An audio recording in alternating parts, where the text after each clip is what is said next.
I think we can start.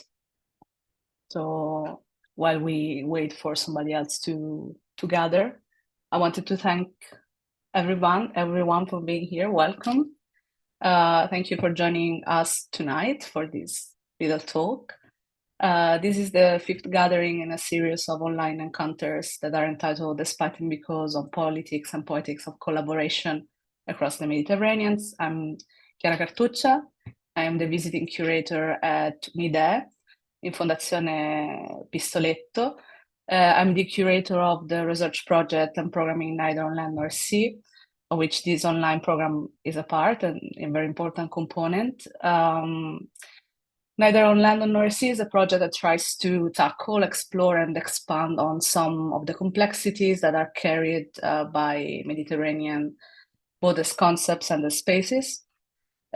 Within this general framework, Despite and Because is a series of online talks that seeks to inquire into ways of organizing, collectivizing, and commoning in the arts, and does so by bringing at the forefront some of the experiences which are currently inhabiting and activating Mediterranean spaces. The program invites practitioners and facilitators from organizations and projects that operate or have originated in the broader Mediterranean region to get together, so to discuss ways of practicing, curating, researching, caring, struggling, and just all in all being together within and through either institutional, para-institutional, anti-institutional, and in general, generally speaking, collective settings. I am truly delighted tonight to be joined by the people making two beautiful collective projects, which are Ko-h-llective and Mouhawalat. I just introduced briefly the speakers tonight. We are joined on the collective side by Angie Mosen, Mohamed El Bakri, and Sukania Joual, and Rania Atef. The fifth founding member of the group is not here tonight, but of course, you will hear from her through the presentation in the collective, which is Nada El Kalawi. And on the Mouhawalat front, we have the two of the founding members, Dia Burhim and Ahmad Karmouni. I'm not going to indulge too much in a long introduction of the two groups because they're going to talk about themselves and you will hear from the horse's mouth. But just to give you two one-liners of a description for each. Collective, or short Ko, is an artistic group of 5 visual artists who shared with a shared desire to facilitate conversations around art practices, while Mouhawalat is an artist collective dedicated to artists and researchers who never stop trying.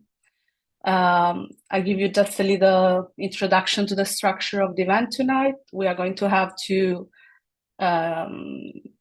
introductions, presentations by the two collectives, and then this will be followed by a Q&A session and a conversation with also the audience. So feel free to engage with the chat, leave comments, questions, whatever comes to mind during their intervention, and I will go back to them afterwards. So we start with collective, and to start introducing them, we are playing a short video, so we can go from that. Thank you so much.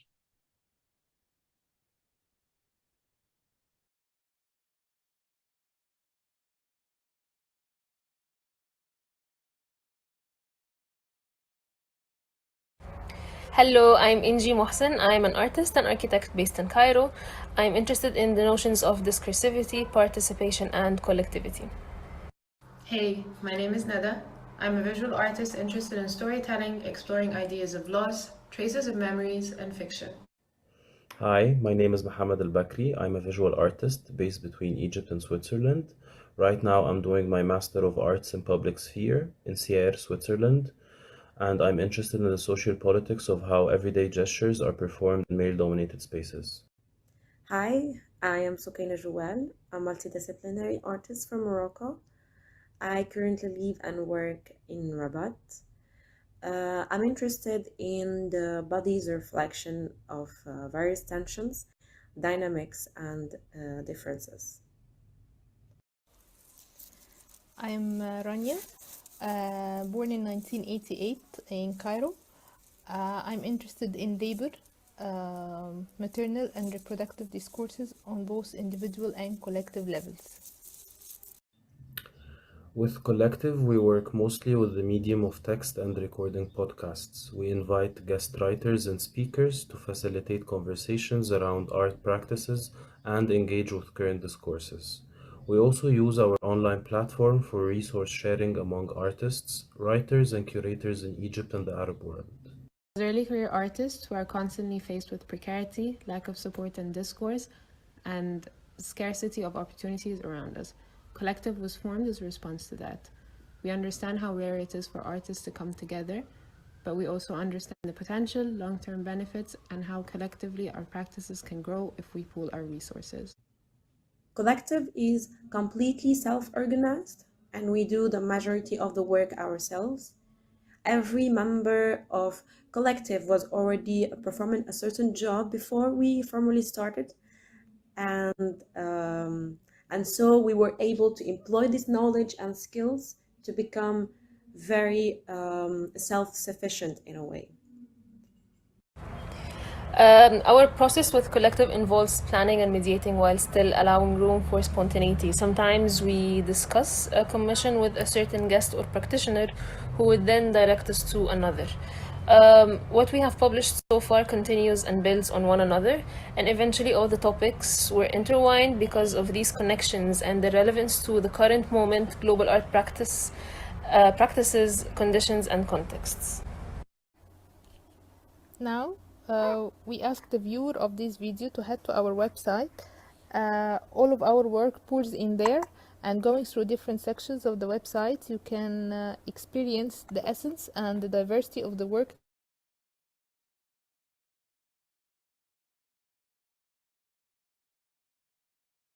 So I can complete the missing minute. Yes. I was inviting you to see the website and the platform and the different sections there. That's it. Okay, I think I can take over from here. Hi, everyone. It's really nice to see some familiar names and supposedly faces behind those screens, and also nice to see unfamiliar names. I'm Inji, and I have with me Sukaina, Bakri, and Dania, and I will ask you, Sukaina, Bakri, and Dania to unmute, because then it doesn't feel so lonely to speak. I want to say something very brief. The video that you just saw was one video that we were asked to do while applying for a grant. It's becoming more of a common practice or a standard practice to have those videos to record. And we were thinking how we should introduce ourselves. Towards the end, actually becomes a little bit cheesy because we're asking people to go to the website. So it ends up being more like an advertisement, but we thought, hey, let's just use it. And I will say a couple more things that were not necessarily in the video, but can give kind of a further introduction to the group. So all of us met in 2018, and this is kind of a pre-pandemic moment. And then by the time of 2020, we were really thinking how we can come together and organize, self-organize in a way that is more structured somehow. And then around the time, there was an open call from Mufradat. It was called self-organizations. And then we started to come together. And this is what Sukaina refers to in the video, that we each kind of had a certain skill that we managed to employ in a way to kind of complement each other in this group. So those skills were more related to certain extended knowledge of how to use social media, or coordination, or like where to look for opportunities, or for example, that Sukaina is the only member of us not from Egypt, so she kind of really complements more of the closed area of names of people, of practices that we're exposed to. So she kind of extends this exposure a bit in the region of North Africa, let's say. And then because of this kind of, again, the different skills together, and it's been we've been working together formally for 4 years, and the website is closing in on the 3rd year. So I think one of the important distinctions that was meant to be made clear in the video, that there is collective as a group, the people, but then there is the website, which is kind of the brainchild where everything kind of pours into it. And that we have very different practices. So we obviously understood from the very first moment that it's impossible for us to work together on producing works. So we couldn't have been a collective that makes works together. We just realized that we are a collective that can share skills, that can share knowledge, and that can create this resource. And the initiative really started as a WhatsApp group. So we had this WhatsApp group where we were sharing links with basically applications that we wrote ourselves, and we were just cross-checking each other's applications. And this was in a way very nice, because I've never had this before, because it also, like, the more that we did this, the more that we became familiar with each other's work. So we really kind of knew how this could have been written better, sometimes even more than the person making the application themselves. And the other thing was that we kind of had this implicit agreement between us that we never sugarcoat. We go give full honesty, be brutal, and the more brutal the better, because it's better to hear it from a friend than to be hit with reality in the face. And then after some point, we just realized that this is, at the beginning we were protective of it. We felt that it's too precious. No one even knew we were friends from our circles. And then at some point we really realized, okay, there is something here that is worthy of trying to expand a bit. And because we were also always applying for the same opportunities and always testing who gets it, who doesn't, what works, what doesn't, we also realized that kind of the secretive aspect of it doesn't give anyone a competitive advantage. So it's really for nothing. So this is how the group came together. And for our presentation today, we were thinking, because it's really closing in on the 3rd year next April, we had this idea of each of us sharing kind of one reflection on how we have seen this group working for the last 3 years, more or less. So I think I would really pass it to Rania. I think she had something to say. Hello. I'm very glad to share these kinds of reflection here, to take this talk as an opportunity to share with people our reflections after 3 years. I think the point that I want to share it with you is about this kind of sense of sharing, or the sense of collectivity that we wanted to extend in our group, and we want to extend it outside our group, outside the 5 of us. So sometimes we see people sending us opportunity to share, and this give you this sense of really sharing resources. Like, they don't wait for us to collect the data or the opportunity or make the research by our own. They are part of the process, and this was very important for us to feel, yes, we all share this process together. And also not only for the opportunities, but sometimes people send us for a collaboration. They just don't wait for us to approach, and this also give us a good feeling towards how people approach us for collaborations, and feel like we complete each other, even in the ideas or the way of thinking or the things that we want to read together. Another point that I want to say it, that sometimes people send us like, let's have a conversation and think together. I'm stuck with my idea or a project for an idea. And this is like the process of sharing the conversation with them, I think is so precious, and we really appreciate it. And I think we still have this challenging the aspect of time, since every one of us has his own practice, and then we have the time for the collective, and then we have another time. I think this is very challenging for us, how to find more time for the collective or more organized time. But this is something that I wanted to share, or I have been noticing it the past 3 years. Yeah. I don't know if Bakri has something to say concerning this. Yeah, I think, yeah, hi everyone, first of all.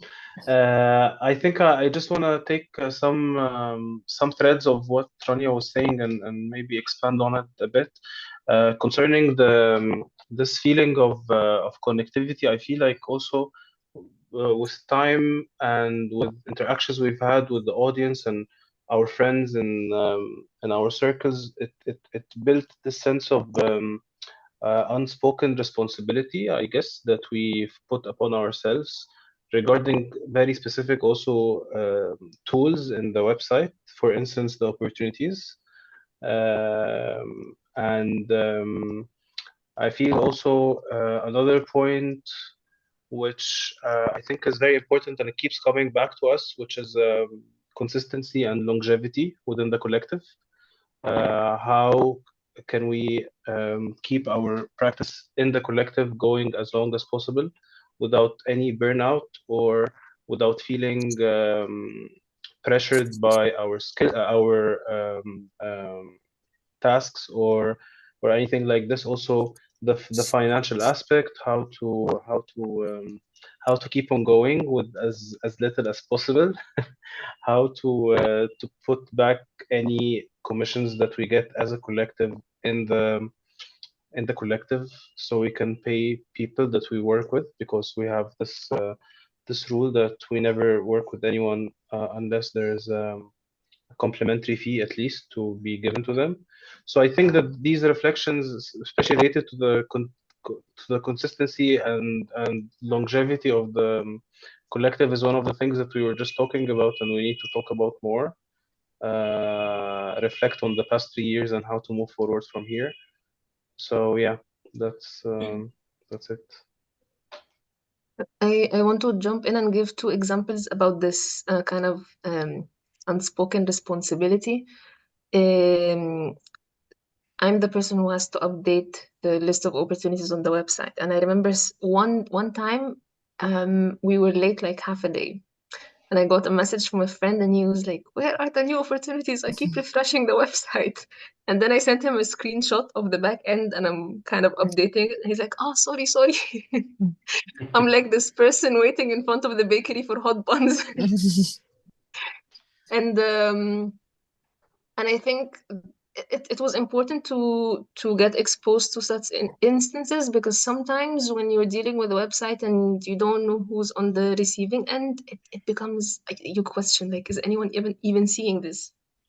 And then the other instance is again, a couple of times, if we miss something, if someone publishes an open call and we miss it, or if we're late, sometimes people just send it on Instagram and then they don't say anything. And I find this to be really interesting because it can be interpreted in many different ways. Some can be like, hey, where is it? So it can come from a place of entitlement, but it can also be a very gentle reminder, like, hey, I came across this and I thought maybe you haven't seen it, so I'm passing it to you. So I think it can be both. And when we see these things, we always laugh because for us, it's more like kind of, hey, you have to get on the task somehow. You have to stay on top of things. And because of this idea of staying on top of things, I think when we were thinking of reflections, I was thinking of time as a construct, like the notion of time. Because with the first grant that we got, so it became kind of the first contractual obligation to perform together under this name somehow. There were never deliverables or outcome. So we literally had no deadline. We had nothing kind of binding us to work according to it in terms of time. And then everything became self-initiated and also self-imposed. So for us, we decided our own schedule. We could say if we want to publish one text a month or one text a year, literally. And again, the only thing that we tried to stick to as much as we could was publishing this list of opportunities by the beginning of every month. But then again, I have two anecdotes. I don't know why it's always two, but I think after half a year or 1 year, we started this series with doing art memes, which already became a popular format around the time. But the problem is most of the time, Sukaina and I work together on the memes and then we share it with the larger group. Every single time we decide to work on a new meme, a natural disaster happens. And it's really in our immediate vicinity. So I don't know, like there's an earthquake in Morocco, or you know, they invade Sheikh Libya. Jarrah, or whatever happens. And we kind of have to say, okay, let's like stop this here. But also I remember we launched the website in April of 2021. And Bakri and I had like a very strict publishing schedule. Like we have to post something every 3 days. We were also thinking how to, like from a marketing perspective, how to announce the campaign, how to pique people's interest. Like no one knows who we are, all of these things. And so we launched in April of 2021, and then in May of 2021, the court ruled that people in Sheikh Jarrah have to evict. And then I think this was really the first time that we have to hit stop and it's like, okay, let's put everything on hold and we have to shift and we have to adapt. And I think around this time we were like, okay, this is happening now. What can we do and how we can respond to this in a meaningful way. And then we said, okay, we keep doing what we do as always. We keep compiling resources and we have them in one place. I think we also had the same kind of response towards the earthquake in Morocco. We were like, okay, what can we do? How can we contribute to this moment and also not force it somehow? And not come from a place of not knowing, like really, like what can we do? And it's kind of within our, again, scope of knowledge. Can I jump in for a second? Yes. I think that the Sheikh Jarrah also was one of those moments where we felt that we need to utilize as much platforms as possible, and we need to unify the not unify but take advantage of the platforms and voice out what is important to be said. And I think that this was a turning point in how also we approach our platform and how we look at it and what we want it to be in times like those. So sorry, just jumping in for a second. And yeah, same as what is happening right now, yeah. Yeah. So, but it was because we're discussing it today, yeah. That no, not today, like I don't know, last week or something. That we this is our first time we stopped working for the collective, and we just like focus on what is happening at the moment in Palestine. So yeah, so and we produced three texts, two commissions, and the third was a translation of Karim Kattan's piece in the Buffler. And then also I think also this was one of the reasons that pushed us to work on a publication to compile all of our commissions in one publication and add to that the most recent three texts that we commissioned related to what's happening in Palestine. And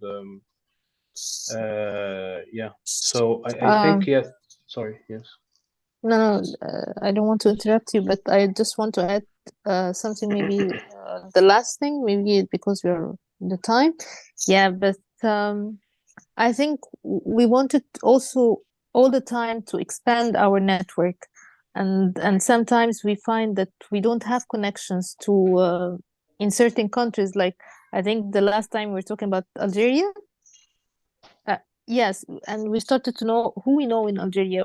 We need to know more artists. We need to expand our network outside of our, let's say, comfort zone or the people that we know, so we can really have this kind of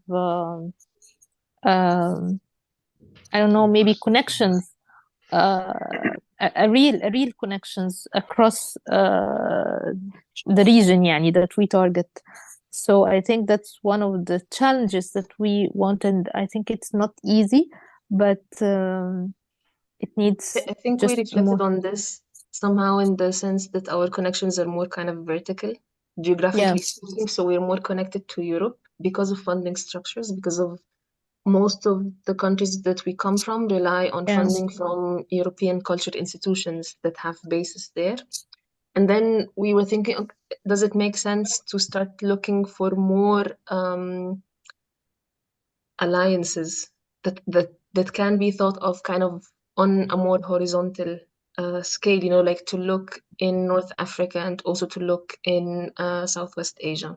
So I think there was this desire to stop looking to the north Yes, and to I think that was and one to stay in the south. Yeah, Yes, that I was think one it's, of the main, yes, one of the main points that we discussed the beginning. very early. Yes, at the very beginning, at the very early, because we really wanted to have real connections. How can I be more connected to Europe than Tunis, for example, or Jordan? Yani, how come I don't know who works there or what kind of activities that happen and these stuff? So I Names think of that was, spaces. yes, I think also in addition to the funding structures, there's like an already pre-established collaborative connections with certain countries, like between Egypt and Morocco. There's a lot of exchange, I feel like, between maybe Egypt and Lebanon, Egypt and UAE, Emirates. So there's always like these pre-established collaborations. I'm sure there's some funding, we can maybe expand on it later on, but there's also funding structures that reinforce this kind of collaborative lines between them. But I think it's also that, yeah, we know Morocco, and so many artists from Egypt have been to Morocco for residencies or shows. So that's what we know, and that's what we will keep on, where we will keep on looking. So so there's also this, I think. yes, I think we can end here. Yeah, we talk too much. Yes. So, and we can start with Mouhawalat or Thank you so much. Yeah, no, and you didn't take too much time at all. I think we are, I mean, I have so many questions, but we hold them for after Dia and Hamed will have their presentation, so we can also gather some connections. yeah. So the floor is yours, guys.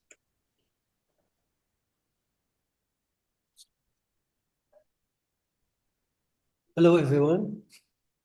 My name is Ahmed. I'm a Moroccan visual artist, co-founder of Mouhawalat collective. I live and work between Morocco and France.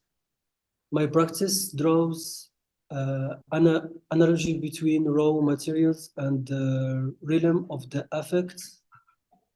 I explore visual possibilities with the transitory nature of emotion. My work is close to a scientific process exploring various chemical reactions of the matter and its transformation over time. And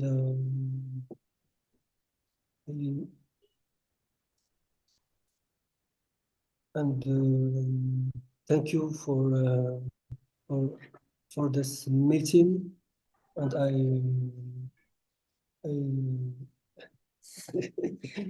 Hi, my name is Dia.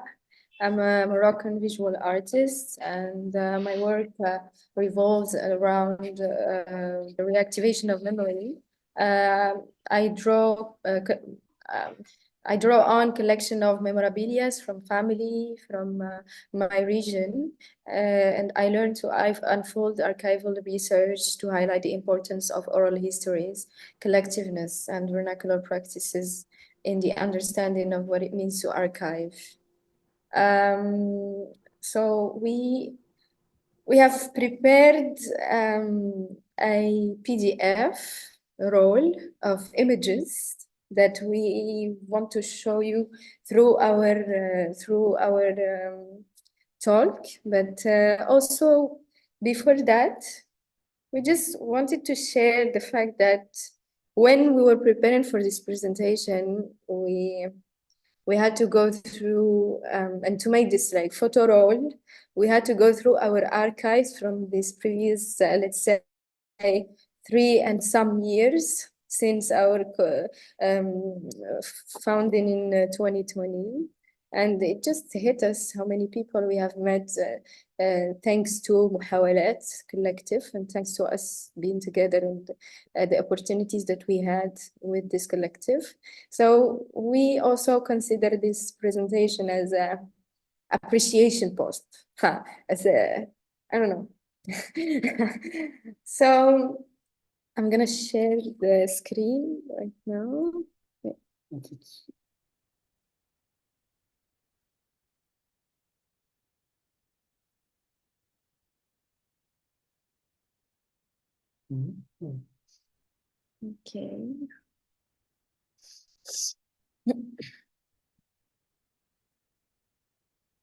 Okay. Can you see?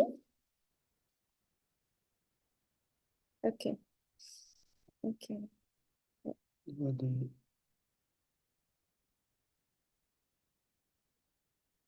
Okay.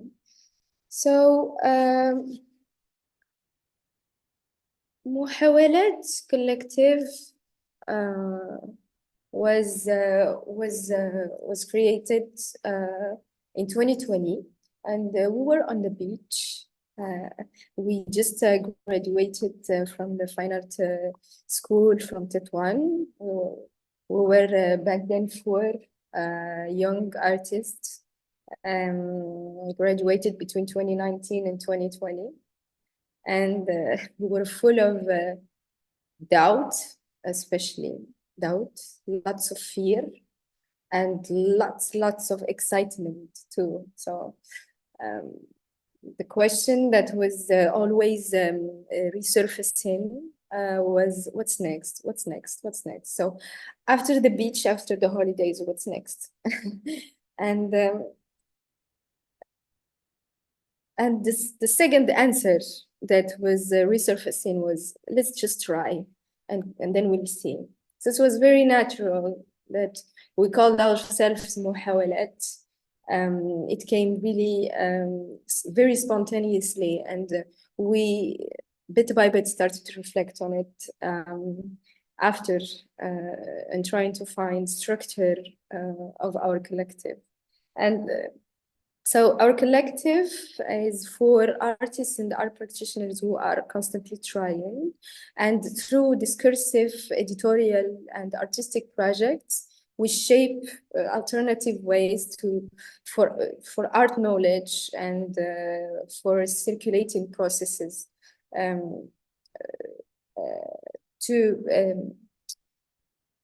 and our objective also is to foster transmission and collaboration through in our way. So our projects strive always to build some kind of a nest of solidarity, offering a sense of security and support. And this presentation, this introduction, always changed actually, which also shows on the logo that was created by one of the previous members of our collective, Mohammed Haiti, who is an artist, illustrator, and graphic designer, with also the idea of like can we reshape constantly with colors and also with forms. It's like a Lego game that we can build and construct and deconstruct in every way we can, in an infinity of ways. So one of our many objectives too is to understand what is and how to work with others and to think collectively outside of the normative or the institutional forms, such as schools and art structures or galleries or art spaces. But also it's a response way to fulfill the lack of opportunities, communication, but also expression in the context which we live in. Our first محاولة, our first attempt is واش هادي تجي مزيانة في الصالون. واش هادي تجي مزيانة في الصالون, which translates to will it fit in the salon, is an attempt to open up reflection on artistic experience in intimate spaces, reflecting on collective dynamics outside of spaces meant for art, to explore different methods for artistic exchange and alternative learning. So each member of the collective invited us to share their family salon for a period of 1 to 3 weeks. And the salon slowly transforms itself from a space of waiting, from a space of that is at first made and was tidied up to wait for a guest to come, but still is like this, and still is like sacred and some place that we cannot touch and we cannot intervene very spontaneously into. So this project also aims to create this and explore a new context, an artistic context into the space of the salon, and invest actually whatever means in hand. This attempt also talks about the situation of returning home after 4 years of independent living in another city as a student, and this confrontation went back to one's parents' family home. Your room is not your room anymore. It's been transformed to something else, and how to renegotiate yourself as not just as a son or but also as an artist inside of your the space you grew in. So this experience or entering the salon, how can our practices extend an invitation into the lives of our families and also the lives of our close public, which is our neighbors and our friends, infiltrating the everyday spaces, and in doing so, we gain the power to reshape it as we want. So the practice of our collective is also inseparable of our daily lives. It's about navigating those in-between spaces, those spaces of negotiation, like the salon, for example. So this experience was very interesting and brought up also lots of issues, not issues, but problematics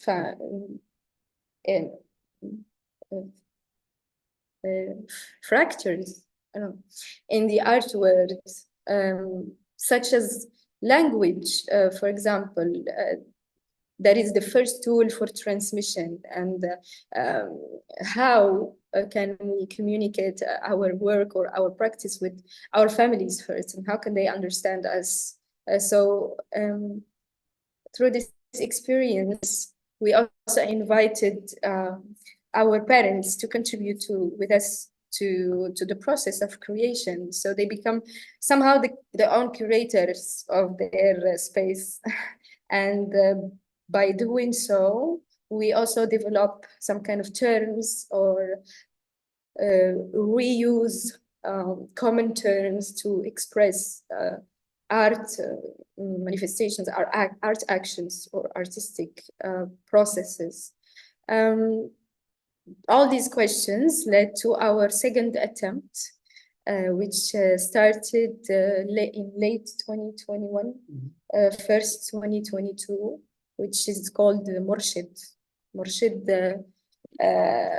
is like commonly translated as guide or mentor, but it's not really something, it's not really a translation we are proud of somehow.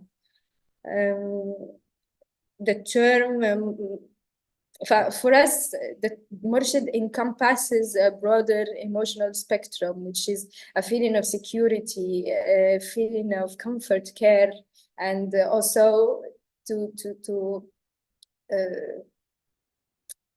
know that one is not alone, and it also establishes a relationship of trust. So Murshid is an artistic, curatorial, and editorial and collaborative projects aimed at the younger generation of artists and art workers, cultural practitioners. Initially, the project was envisioned as a publication that would gather testimonies and contributions from numerous art workers centered around the question of how do we make attempts? كيفاش كنحاولوا? And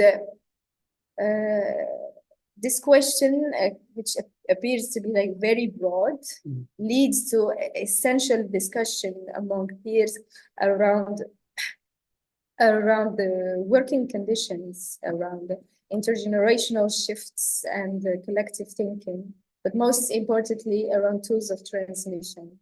So the first phase, in the first phase of the project, we have conducted a research residency and a field residency in Marseille with Triangle Astéroïde between April and July 2023. And it was served as a collecting and gathering phase for our project. It prompted us to contemplate the essence of Mouhawalat and beyond the publication, beyond what could be black on white or written on paper. So all the encounters we had not only expanded the reach of our project, but also it led us to consider organizing series of public programs, talks, roundtables, podcasts, and also workshops. With all the contributors that accepted to contribute in this project, Murshid is perceived as a guide to art workers in the beginning of their career, and it will help, we hope it will help create new tools and ways for reflection based on previous experiences of whether collectives or art workers. So for us, Murshid represents an artistic attempt as we attempt to face and shed light also on generational disruptions in the Moroccan art world, but also elsewhere, since we're all connected somehow, also because of the funding structures in Europe or Middle East. So we see Murshid as a meeting point, as an attempt to lead a caring environment or a caring experience. It's like a continuous learning process, regardless of the time it takes.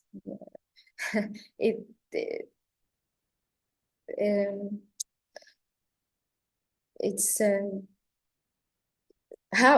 one of the questions, like how do we feel secure among other fellow artists gathered around the same questions and concerns? What is our question, and how do we attempt, but also how do we represent and share our attempts?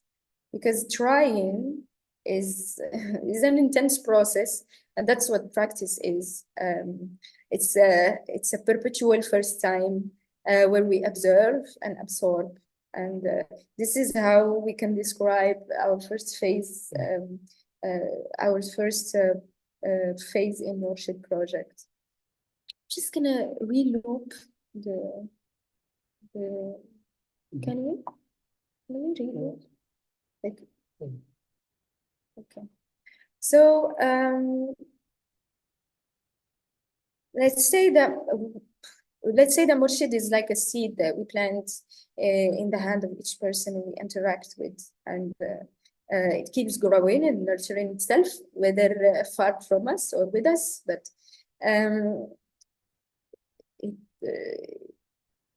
It's always and often make space for dialogues and exchanges.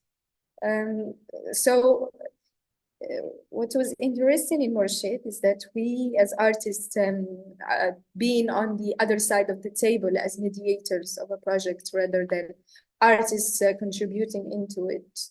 And this is a new experience for us. And we needed it to understand, we needed this experience to understand what are the different ways one can interact with artists. So it's like going out from ourselves to understand better what do we need. And we positioned ourselves in this like facing role. So through the publication or through the project, we aim to collect and to provide tools for continuation or continuance. And a question also that is that resonates with everyone. What is it and what does it mean to archive? And last year we also had the chance to have this grant from Mouhawalat, which is the artist practice grant, and into this grant we had the chance to work with our peer mentor Lydia Orhman. So Lydia Orhman is a visual artist, Algerian visual artist based in Barcelona, and she has been mentoring the project for the whole last year between 2022 and 2023. Our exchanges with Lydia revolved a lot around how can we capture the trace of our experiences and the essence of the meetings we hold with people, other than just recording them, and that's it. How can transmission be perceived as a non-formal process, or how can we archive these meetings in a way that transcends discomfort and create a secure and organic space? And also, how can we anchor the whole project, which seems like a very ambitious project when we look at it, and it's scary. How can we anchor this one project in one question, trying to do something that connects us to what we love, and how can we converse about around the way we try in our practices. So among the artistic productions we created in the residency is Mu'jam, a hybrid, it's a hybrid, let me look for it in the, Mu'jam is a hybrid piece. It's a hybrid piece in the form of a glossary that is shared with everyone, introducing words and terms from our daily life and Moroccan culture that we have repurposed to define artistic actions and manifestations. It was also important for us in Marseille that the audience to whom we present ourselves to understand our approach that is inseparable of our way of life and language we use. Which is in this case the Darija, Moroccan Arabic. And Moroccan Arabic has been strongly present in all the setups we have created.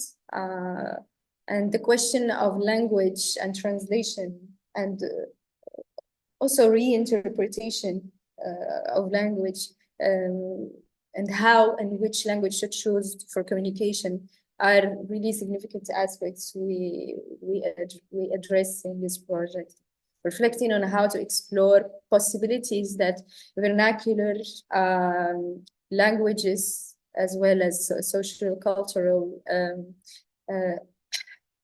grammars can unfold. And there is another piece we would like to share with you, which is محطة. We call محطة.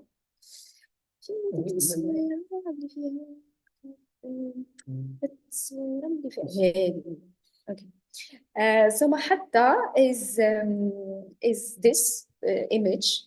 It's an interactive art installation which acts as a sharing station. So in a corner with a low table and pillow on the ground, a continuous recording. So there is this continuous recording in the middle that is meant to record the answers and discussions around the question cards we have selected and handwritten carefully on the table. The questions on the card are the fruits of all the meetings we have made with different cultural and artistic workers through the residency. And it comes from nurturing conversations around transmission, hospitality, solidarity, survival modes, attempts, collective making, perceptions, and vantage points. So let's say that for now, this is a way for us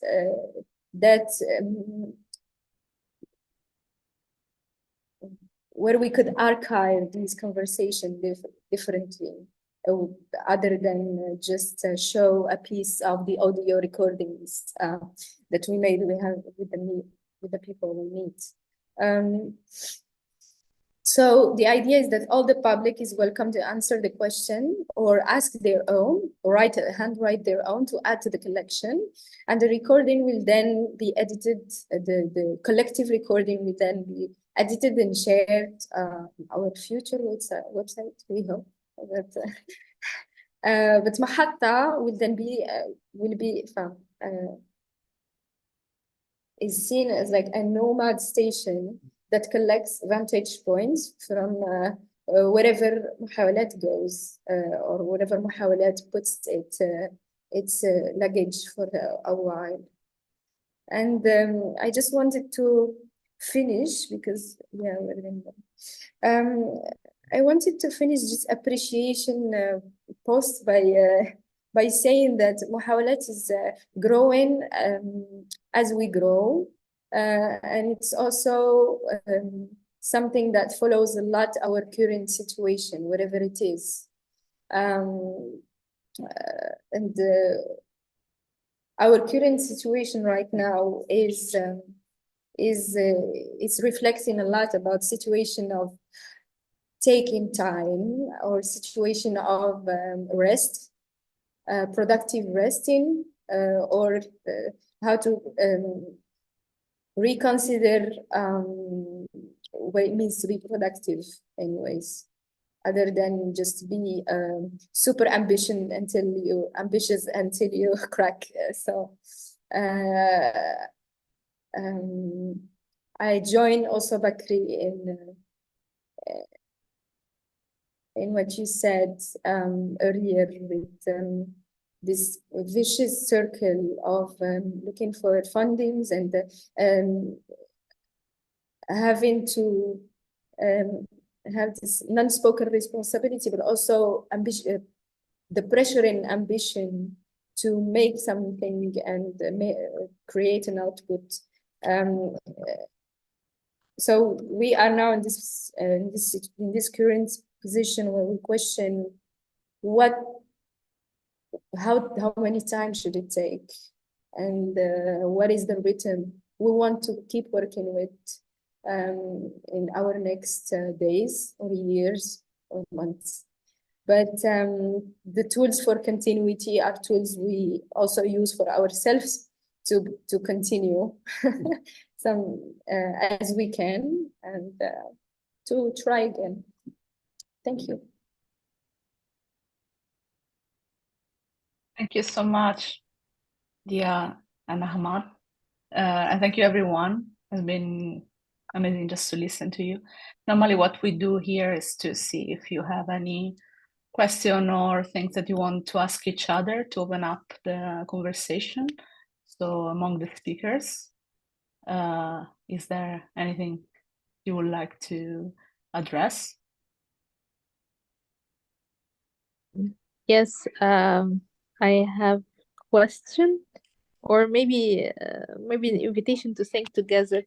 What is يعني what is the difference between working, and I think this is for Muhawalat, difference between working together or working solely individually. يعني what about the process, and what kind of differences do you have individual practice outside of the collective, or you work together only? يعني I'm curious to know this. I want to add something to it, because while watching your presentation, I had this question in mind, like how can we define or separate or think between two notions, which are a collective and a collaborative project. Because Sukaina and I have a project that we work on together, and we have been working on together for over 2 years. And sometimes it's a bit funny, because sometimes people refer to us as a collective. We never self-ascribe as a collective, but people kind of describe us as such. So we always find ourselves in this question, you know, like, are we a collective or not? Or sometimes people say, like, so the project is called Meshi Meshi, and then they refer to us as the Meshi Meshi group, which is even funnier to me.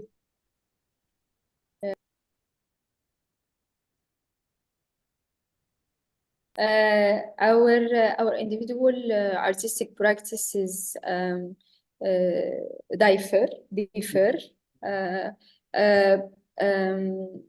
and we have the first idea of having Mouhawalat on the grounds or on the common grounds was also to take rest or take distance from our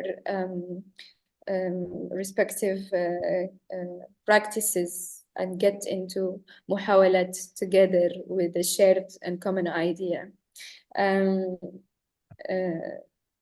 We do also collaborate individually and also out of the collective too. And it's also sometimes really hard to like separate all the labels after, but it's also a two-way thing. We have skills that we put into our collective, but also the entity of the collective also have skills that put itself in our individual practices, each one.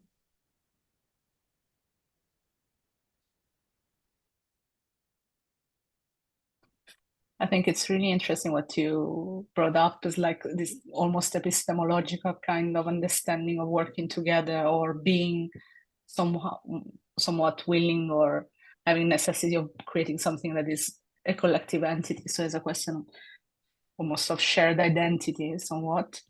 I wanted to thank you once more. I mean, it's been really, really insightful for me to listen to you presenting your projects. And although they are quite young, both of them,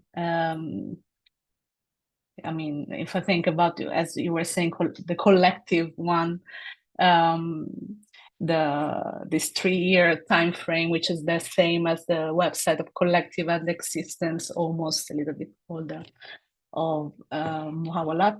But they seem so mature. And one thing that I feel like there is a lot of differences, of course, but one thing that made me think of you together as possibly a good combination to share the stage was this idea that I see resonating of somewhat a concept of utility and service that you put behind your effort. So like, I like that you keep on referring to the concept of tools or guides. And of course, there is a very practical materiality in the work of collective in the website, which is so generous in a sense that seems like almost totally given out to the public, more than being something that is connected to any sort of vanity of the component of the group.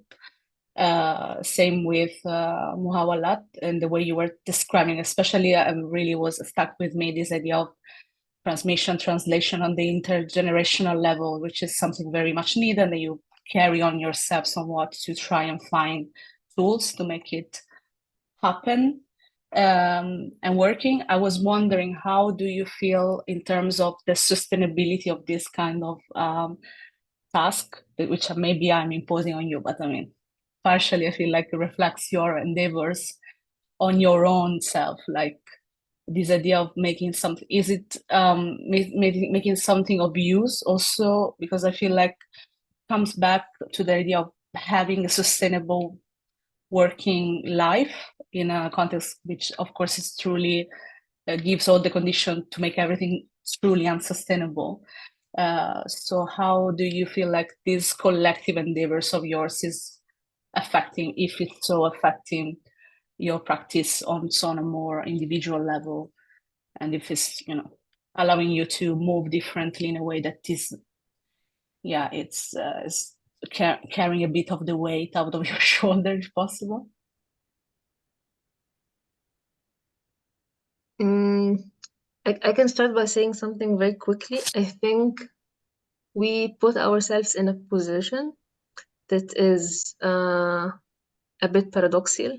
So when you go on the website, you find all of these guidelines and tools, and you know where to look and how to set your practice, etc.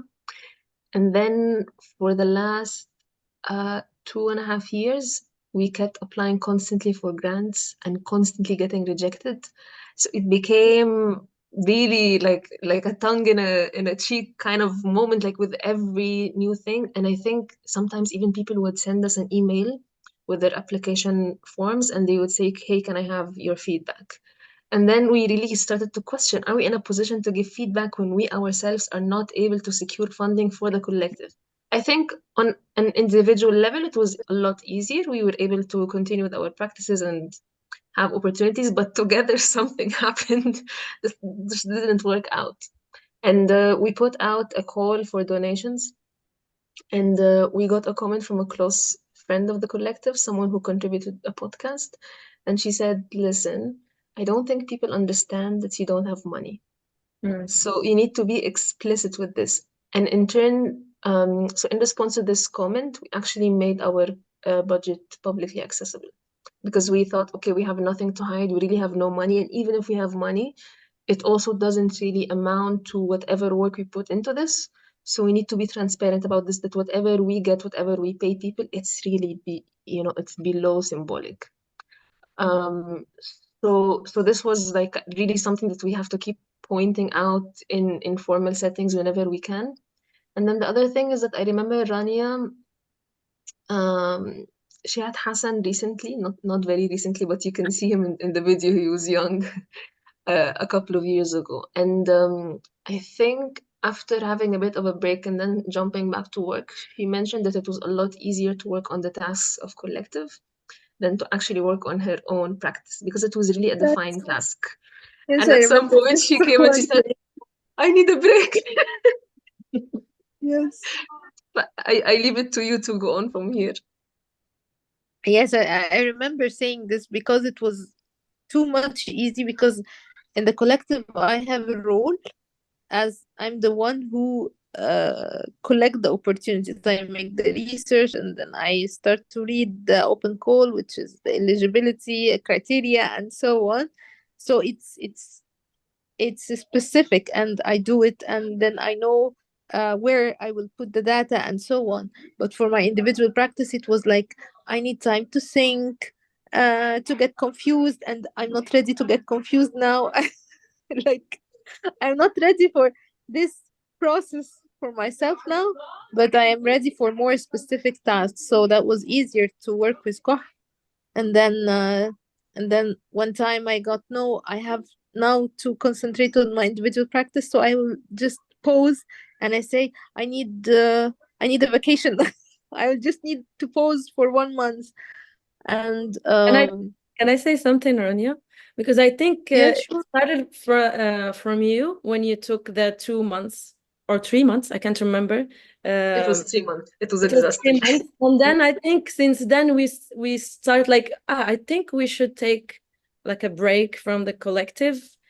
And it was a good idea, like because for example, like Rania needed like this time to be off work, and last time was Nada because she has something to do. So we said that this was like great to know that you can have a break from the collective, and it's true. It's easy for us because we are 5. So if one of us is not present, the other can take over.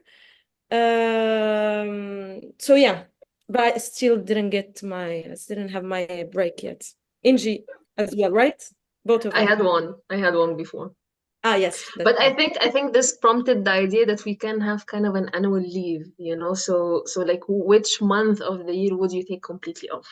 Yeah. And I think also the first time that this was brought up was not only from the side of having a break, but also to kind of try and switch roles.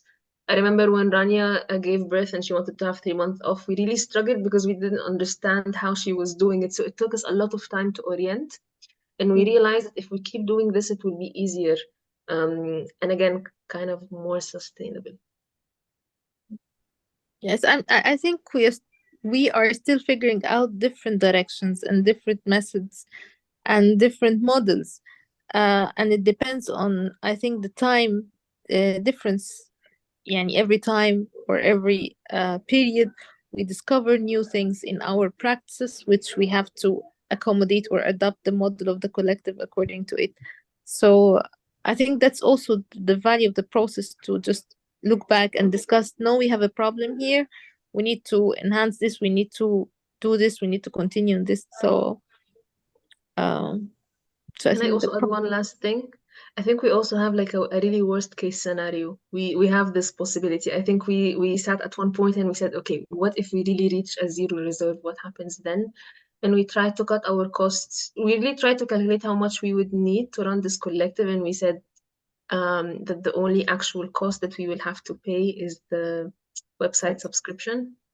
And we made absolutely sure that this is something that we can afford to split amongst the 5 of us on a yearly basis, and we can still continue to go on, and to kind of redirect the scope of work, you know, so how to make it less. It means we will not invite people to write articles because we have no money to pay them, but then we can keep continuing the work that we do and kind of keep this website as some sort of archive or a toolbox somehow.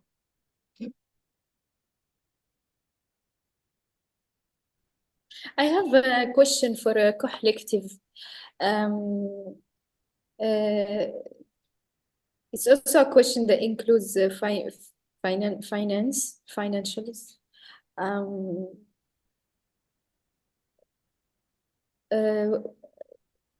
Do you, when having a grant, it's also a very practical question actually. When having a grant or funding, do you normally also pay yourselves?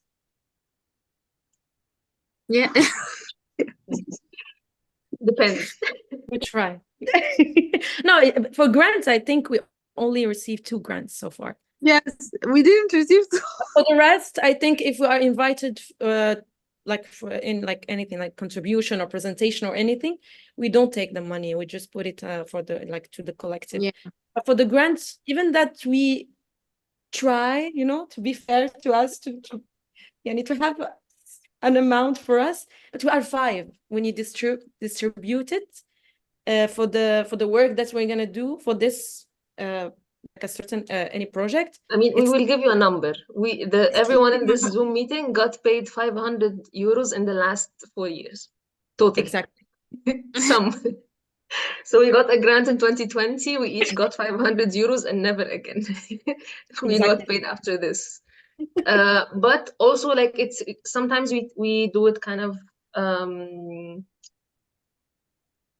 case by case, let's say. So at one point, Sukaina and I were working on a publication, and we were supposed to invite collectives, and we were asked to invite our collective. And then when we paid the money, we said, you take this money. This doesn't need to go to the collective budget again. So sometimes we make exceptions, but it's also like when we allow ourselves to kind of indulge a bit. You know, like you're allowed to steal a moment or to steal 100 euros. I don't know. So it really depends, but I think we always apply with the intention of taking a bit, But so far, because we haven't gotten more grants, it's always like you're careful, like with everything that is coming in, you really need to rethink, should it go in my pocket or should we just keep it just to allow this to exist a little bit longer? Because we also realize that with how much we're paying, people and also the maintenance and like the Zoom subscription and all of this, with a little bit of money, we don't need that much money actually to keep going, but with a little bit of money it can make such a difference in how much we can keep going.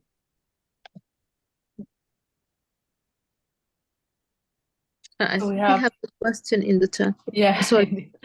Sorry. I was looking at the chat. We have a question from Keith. I don't know if you want to ask this yourself or I just read it.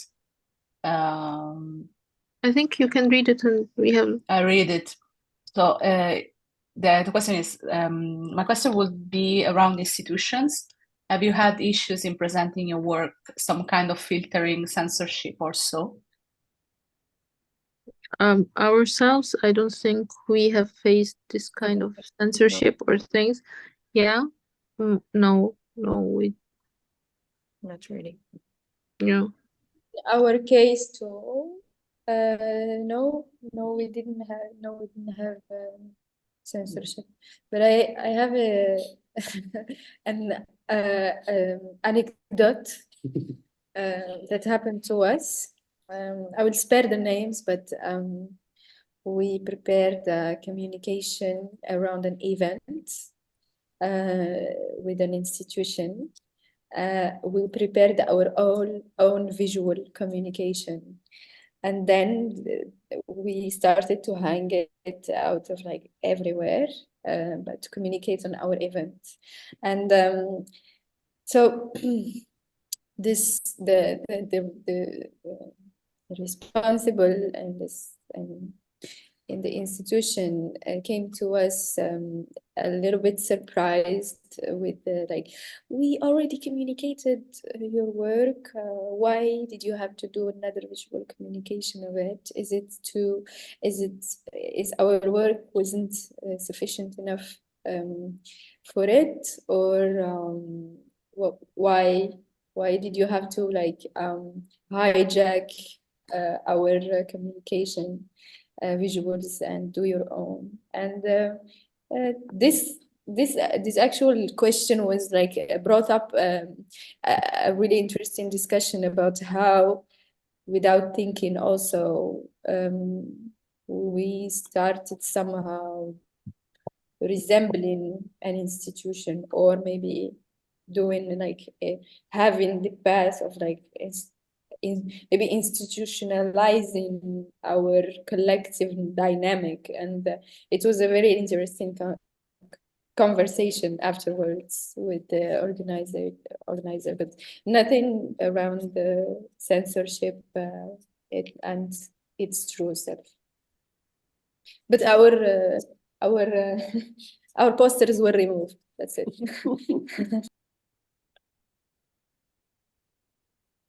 So there is another question from Luz or Luce.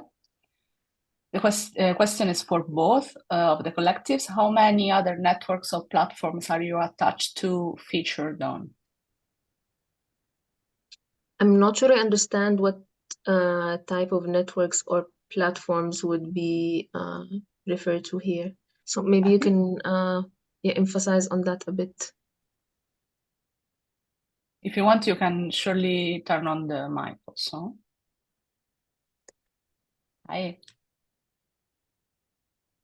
Hi, it was just a question over, I heard from both of the collectives how visibility and a wish to expand and a way to be able to maybe connect your work to other artists or other platforms elsewhere outside of your immediate network. So I was just wondering which other platforms or networks you might be featured on or attached to, or like how you get your work out there. you know, to maybe to people who don't know about what you're doing?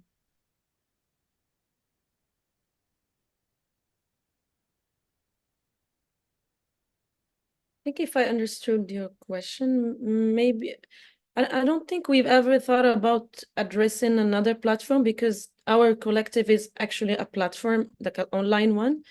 And I think the easiest way, I'm not saying the easiest, but like the only way was through Instagram.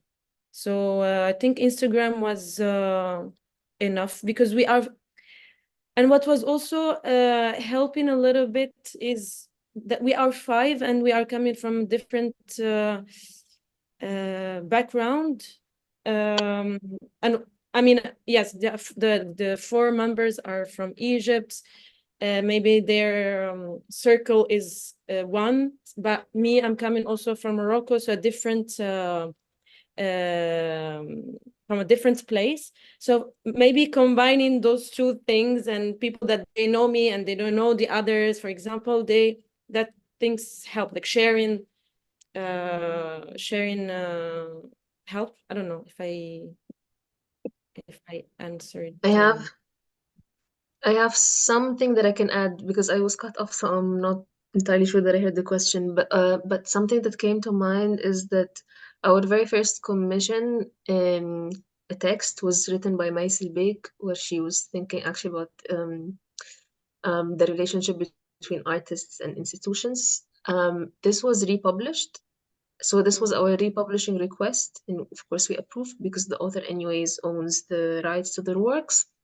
But recently, because we decided to make a clear cut and put all work on hold and be intentional with this because of the war on Gaza, we published one text that received many republishing requests. It was this brilliant text by Sanab Abdurrahman, who wrote about the academia in Western academia and its complicity and like the active role they play in the genocide in Gaza. And directly after, we also wrote a request to the Baffler to republish one of their texts and also initiate a translation.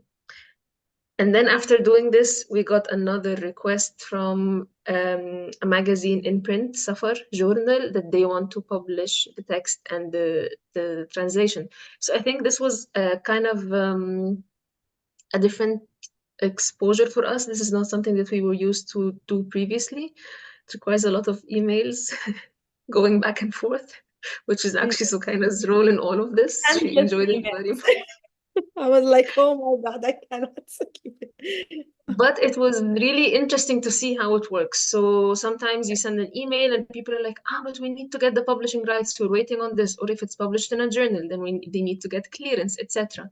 So it was a different way of working. And again, it was interesting because then always comes the question of payment. So we send an email and we say, hey, listen, we cannot pay the magazine, but of course we will pay the author.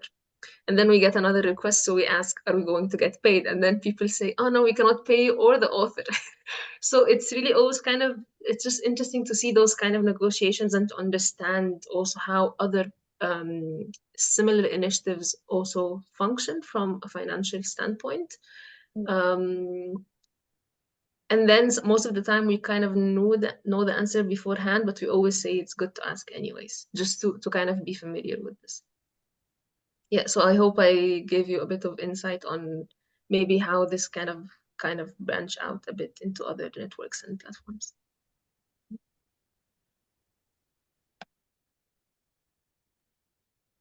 Do you feature on other people's websites and networks or platforms? So far not, because I think we only rely on the artist. Most of the people that we invite to write are actually artists or curators, and sometimes we even invite people who have never written before to submit an exhibition review, because we think it's more kind of a community practice rather than an actual practice of established art critics or so on. So what we do is that we rely on those people to kind of push this in their kind of relative networks, but we've never been featured in. I know what you're talking about, but I'm not sure. I think it's really we have a lot of friends who get featured in those things, but I think it's mostly graphic design studios or people who work on something that has a more visual appeal to it than a discursive appeal to it. I don't know how to distinguish between the two, but this is why I don't really see ourselves getting pushed in that direction somehow. And what about the other collective? We currently we only operate the traditional way with the, how do you call it? With mouth to ear. Because we do lots of field interactions with so many people, and whether in our individual practices or as a collective, we always bring up the collective. If we are featured in a network, like an online network, I don't know. We have Instagram that we only use for communication, and we are working currently on our website too. But in this website, we'll have a feature and options like we want to feature. Thank you so much. I think we are going to a closure. I have a big question. Going back to the question of funding, which I think we always go back there, of course. So you discussed this, of course, both of you, about this, especially in the interventional collective, about this almost necessary and unavoidable triangulation with Europe that happens and is fostered very often by the availability of funding that comes from Europe and the West. But I would say Europe, of course, for proximity, is the big actor that is imposing presence, not only in Europe, but of course also in the Mediterranean landscapes outside of Europe through all the cultural institutions that are somewhat organs of the different European states. What do you think would be an ideal scenario of something that can be implemented in terms of sharing of resources? I know that is very ambitious of a question, but I mean, because this is something that I feel like was the most structural of the question that has been making across this conversation here, also previously. We had an event, for example, in Biella, which we gather institutions from around the region, and the majority of our talking was about that. How do you do when you are you have a necessity of operating outside of this, not only this territory, because it's not only about going to Europe, but it's really having necessity of referring to Europe of funding, which can, of course, we know, especially this time, will bring over the question of censorship or imposition of politics and visions and so on and so forth. So how do you imagine networking actively caring to bring into some sort of alternative in the question of funding, if you have a dream scenario at least?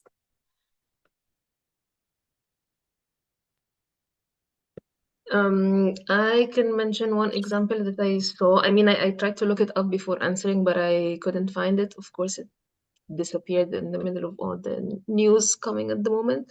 But I remember, so around November, there has been a joint statement that was signed by a lot of art spaces in Palestine. where they kind of vouched that they would really forego their dependence on foreign funding institutions. And I think here the question is kind of existential. Because when you cut those ties and when you cut this dependence, you allow yourself more freedom. You're free to strike. You're free to find other ways to organize within the civil society, within also the networks of active players, let's say, and different stakeholders. And to really, I think it's not impossible. It's just that I think we got a bit too comfortable with what is available and what is being offered to us. But for example, one of the texts on our platform is written by Ismail Faid, and he really points out that foreign funding comes with its ties, of course, but it also contributes directly into the shaping of culture production. Because, you know, just as a small example, when you work with the Swiss Arts Council, they always ask you, where's the Swiss link? They always force you to work with a Swiss artist. And to look at the last 25 years and then to find extreme amounts of collaborations between Egyptians and Swiss, it's not by coincidence, it's by design.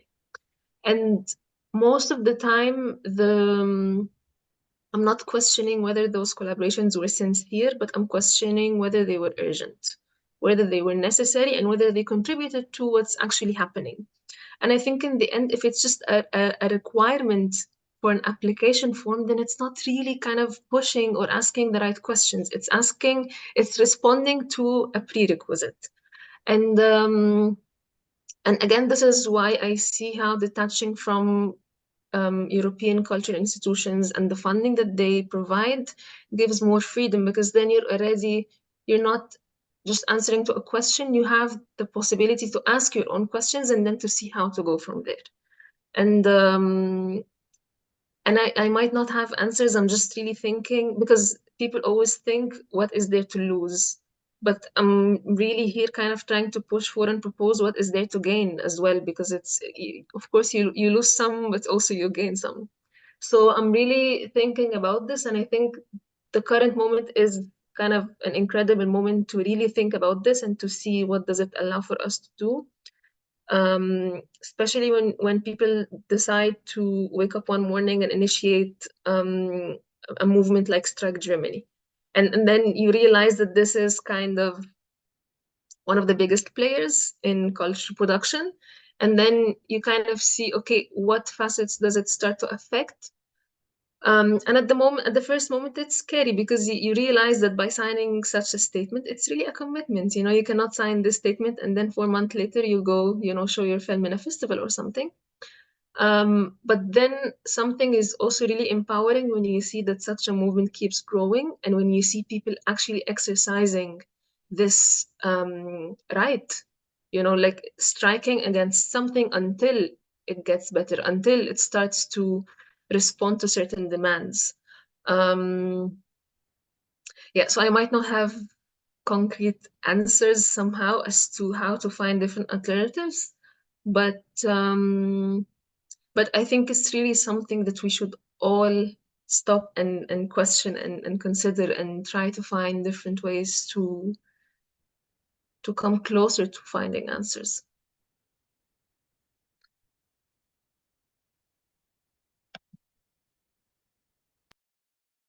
Somebody wants to add something? Otherwise, we also can set you free. But I want to say, Angie, it was really on point. I think there is opportunities in refusal too, and I hope this to be the occasion to have such not only conversation but reaction taking place, because that's also that's really crucial. That's the thing that is going to stay. So I wanted to thank you again so much for being here. Angie, in particular, she's in Singapore right now, so it must be like, I don't know, 3 a.m. in the night, in the morning. I don't know. But really thank you for both Ko-h-llective and Mouhawalat for making the time. It's been a really engaging conversation. I hope we will have a chance to gather again in person sometime soon. And we will meet again with some other talks in this programming, which is going to run until July. So we will keep you posted. Thank you. Thank you so much. Thank you. Thank you so Thank much. you. It was very nice. Yeah. Take care. That's Rania, by the way. Yeah. Yes, it's me. I just